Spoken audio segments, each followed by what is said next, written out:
ఇక నెక్స్ట్ ప్రోమోలో వేదవతి శ్రీహరితో పాటు ఇంట్లో వాళ్ళు అడిగిన ప్రశ్నలకి అవని షాక్ లో అలా కూర్చుండిపోయి పరధ్యానంగా బాధపడుతూ ఉండగా అంతలో సత్య ఫోన్ చేస్తూ ఉంటాడు. అవని అలా పరధ్యానంలో ఉండటంతో ఫోన్ రింగ్ అవుతుంది కూడా వినిపించుకోకుండా బాధపడుతూ ఉంటుంది. అంతలో శేఖర్ వచ్చి చాలా సేపటి నుంచి ఫోన్ రింగ్ అవుతుంది, లిఫ్ట్ చేయట్లేదే, ఏదో ఉంది కాబట్టి నువ్వు ఫోన్ లిఫ్ట్ చేయట్లేదు అని చెప్పేసి అంటూ శేఖర్ ఆ ఫోన్ తీసుకొని కింద పడేసి పగల కొడుతూ ఉంటాడు. దాంతో అవని షాక్ అయిపోతూ భయపడుతూ ఉంటుంది.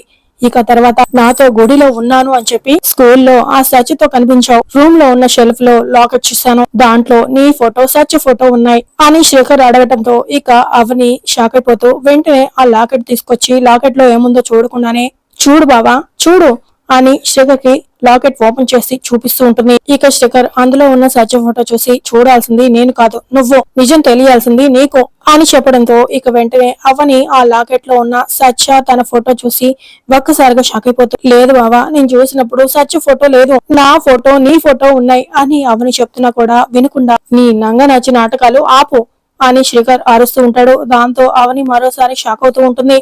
మరి అవని నిహార్కే ఈ కుట్ర చేస్తుందని తెలుసుకోగలుగుతుందా, శేఖర్ ముందు తన నిజాయితీని నిరూపించుకోగలుగుతుందా అనేది నెక్స్ట్ రాబోయే ఎపిసోడ్ లో తెలుసుకుందాం ఫ్రెండ్స్.